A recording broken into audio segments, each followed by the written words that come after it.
it's been stressful. But, I have confidence in my legal defense, my counsel, Chad Williamson at Williamson Law. And he's been fantastic with handling all these court proceedings.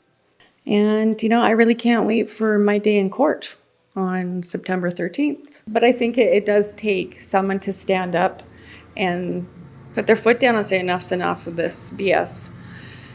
And at the end of the day, I'm still going to open my business. I'm still going to be here. I'm not going to mandate any vaccine passport or ask for any medical history from anybody. And whether someone chooses to walk through my door and support me, I will always be here, regardless of your medical status, race, anything.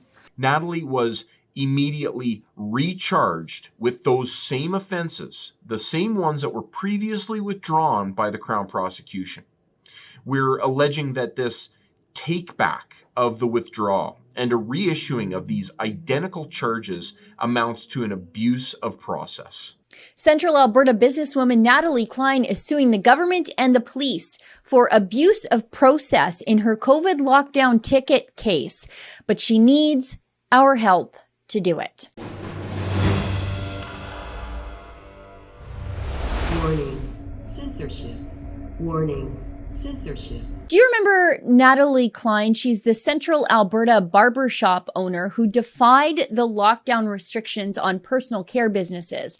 She reopened her barbershop to the open arms of her community and, I guess, to some extent, the jealousy and resentment of other local area salon owners who were unwilling or unable to take the same stand she did. Well, in Natalie's case, the customers came to support Natalie, but the cops also came, and so did Alberta Health Services inspectors. They issued her tickets, and they tried multiple times to close her down. But Natalie inspired others to stand up and reopen their businesses too. And her act of rebellion made the Jason Kenney so-called conservative government roll back restrictions on salons and barbershops. And oh, by the way, did I mention Natalie Klein is also the niece of late great conservative Premier Ralph Klein, beloved still by so many people and so well respected in official conservative circles, including those frequented by Premier Jason Kenney himself. Now, when Natalie Klein got her lockdown tickets, we were there to help, all of us, you and me. We offered Natalie some legal help through fightthefines.com. That's our largest civil liberties project to date. We use crowdfunding and an important partnership with the registered Canadian charity, the Democracy Fund, to connect average people, the victims of the lockdown, with top criminal and civil litigators to fight their lockdown tickets in court at no cost to those who are getting the tickets. And in Natalie's case, it worked.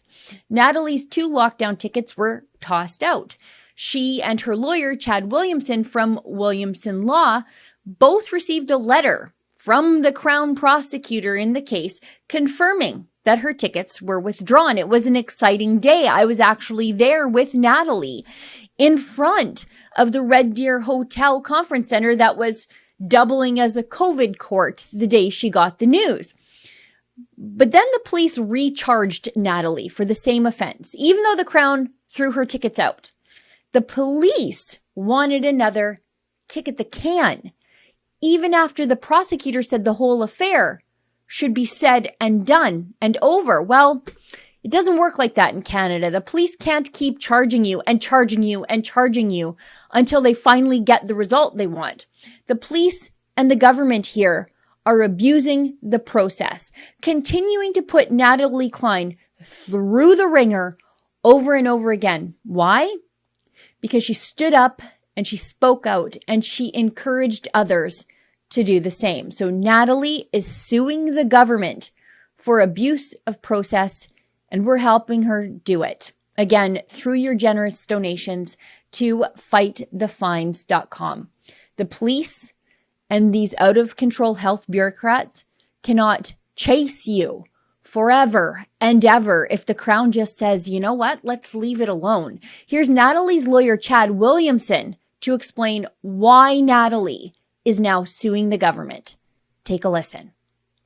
We filed notice of an abusive process by the police and the government in Natalie Klein's case, along with other constitutional arguments.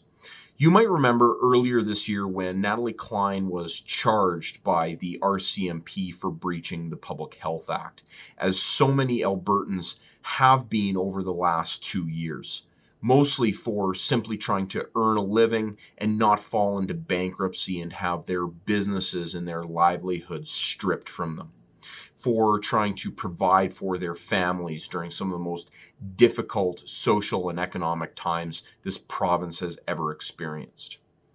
Then the Crown exercised its discretion and they withdrew the charges. Now, we were thrilled, and so was Natalie. She went to the press and exercised her charter right to express herself freely. She had an inspiring message about civil disobedience. That message gave comfort to so many people out there who have felt the hopelessness that seems to pervade public discourse, the fear-mongering, and all of this negativity. Well, someone clearly didn't like that message. Natalie was immediately recharged with those same offenses, the same ones that were previously withdrawn by the Crown prosecution. We're alleging that this take back of the withdrawal and a reissuing of these identical charges amounts to an abuse of process. This is about the integrity of our justice system. The police are not agents of the judiciary or the Crown, although it certainly appears as though they're attempting to step into those roles in this case, and we take the greatest exception to what has happened here. Here, the police circumvented discretion of the Crown, and it certainly appears as though this may have been done in retribution or as a means to silence and make an example of Natalie, or to create a chilling effect. Is this the world in which we want to live, where police get to decide which charges are prosecuted? A world where the police get to circumvent our legal system? A world where the police can just charge you over and over again until they get a conviction? There are certainly places in the world where those types of abuses are commonplace, but Alberta is not one of them. Now, a couple of days ago, I drove down to Innisfail, Alberta to Natalie's cute little barbershop, which was busy with little guys getting back to school haircuts, to ask her why, after everything she's already been through, why she's still willing to take on the Alberta government in court here. Oh, it's been stressful. But, I have confidence in my legal defense, my counsel, Chad Williamson at Williamson Law. And he's been fantastic with handling all these court proceedings. And it's been quite the process since opening in January. But, I've made it through it. And I'm still here. I'm working 6 days a week. I've hired an extra 2 girls, so business has been really good. And, I really can't wait for my day in court on September 13th. Now, what has the financial impact of the lockdown and the closure of personal care businesses? Now, we're reopened, but you're still trying to dig yourself out of that hole. Yeah, this is it's been a long battle with finances. People think owning a business, it's, you have lots of money. It still costs me $10,000 to $12,000 a month in my expenses. So, it's not a small bill. And so I have to be here every single day. And, it's challenging. It is very challenging. Now, that's why, I guess, speaking about the legal challenges and the financial challenges of being a small business owner, I'm really proud that we at Rebel News and everybody at home who is supporting you through Fight the Fines, we're lifting that burden off you so that you can do your best to save your business, and we can help you with those financial obligations to fight your lockdown tickets and now to sue the government in court for abuse of process? Do you have a message for everybody out there who's just not only been coming into the salon to support you, but donating to fightthefines.com and just sending you all that moral support that I think you really need? Well, I am so very grateful for, everyone that walks through my door. Rebel News, of course, and Sheila, you've been great. And all my supporters, everyone that sent donations, it all helps. I mean, every penny, it helps. And it just gives me encouragement knowing that there's so many people in my corner that support the cause of fighting for freedom. And I'd say, people need to open all their businesses and keep fighting for freedom. Yeah. If there's another lockdown, keep your business open, because that's exactly what I intend to do.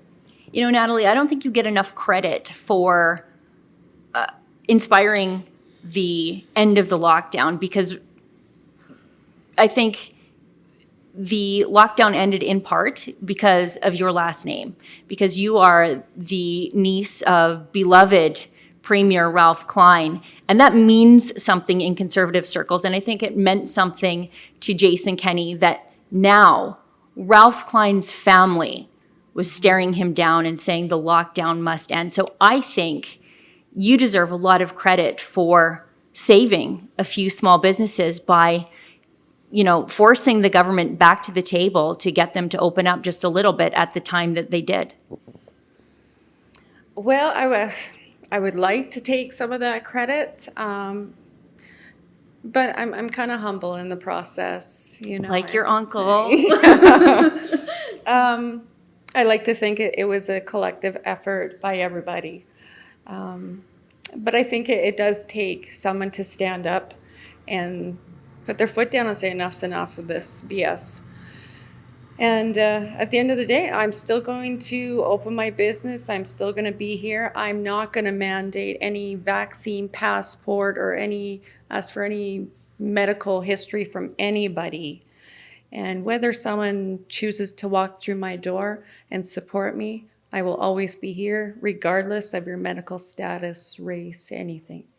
Friends, I think another lockdown might be on the way. And if that's the case, we need the cops and the health bureaucrats to know we are not going to let them abuse people and small businesses who don't go broke or turn into isolated hermits quietly and quickly enough for our so-called moral and intellectual superiors. These people need to be taught a well-deserved lesson in restraint now. And if professional ethics aren't going to keep them from abusing their positions and the process and their power, maybe a judge needs to tell them in court. If you can help Natalie Klein and her lawyer, Chad Williamson, stand up once again to the government, please visit fightthefines.com and make a donation to offset Natalie's growing legal costs. And all donations there now qualify for a charitable tax receipt through the registered Canadian charity, the Democracy Fund. For Rebel News, I'm Sheila Gunn Reid. If you'd like to help Natalie Klein stand up to the government and the police and teach them a well-deserved lesson that they cannot hound her forever over COVID fines that were already withdrawn once, and that these people just can't abuse their power and the legal process to punish political enemies who speak up against the lockdown, please donate today at fightthefines.com. And all donations there now qualify for a charitable tax receipt through our partnership with the registered Canadian charity, the Democracy Fund.